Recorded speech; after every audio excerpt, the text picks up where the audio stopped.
Hello, I'm Laura Towers, a Research Fellow and member of the Morgan Centre at the University of Manchester.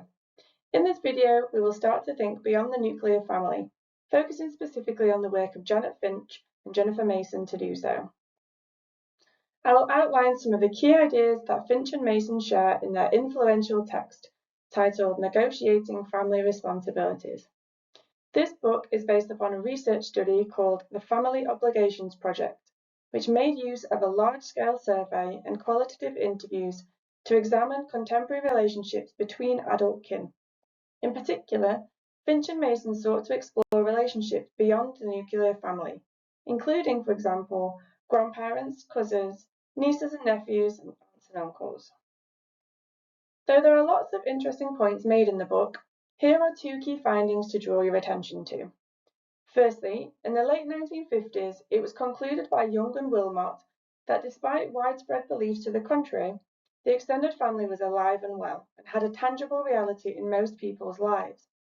Offering an update to this study, Finch and Mason confirmed that 30 years later, these findings were still very much the case, offering considerable evidence to suggest that relationships within wider kinship groups remain an important part of most people's lives. Secondly, though women and men say similar things about the value that they place upon assistance between kin and the circumstances in which it should operate, women are often more likely to actively engage in kinship support and responsibility than men.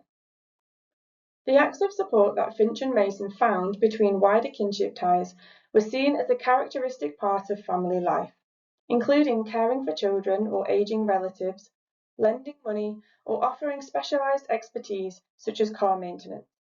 They formed part of people's image of what constitutes a family, and most people in the study wanted to claim that they were part of a family of this type, one that worked as a support system for its members.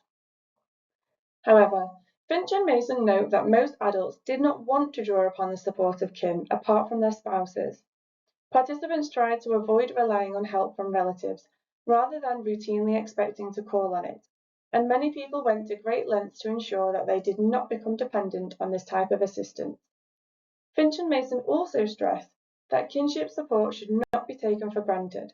Just because someone is considered a relative or family member, it should not be assumed that they will offer help in times of need.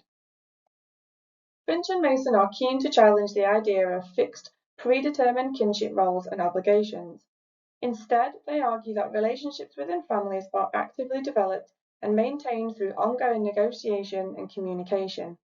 A sense of responsibility for helping someone else, therefore, develops over time, owing to the bond that has been nurtured between the two individuals. However, Finch and Mason acknowledge that this is not always the case, recognizing that kin can also feel obligated to help due to social norms relating to the family. People want to see themselves and be seen as a good family member, upholding the duties required of their role in order to maintain their own sense of self and self-image.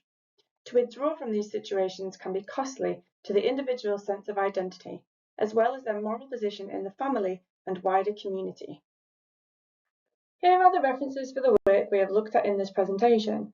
Feel free to explore them in your own time for further information, and thank you for listening.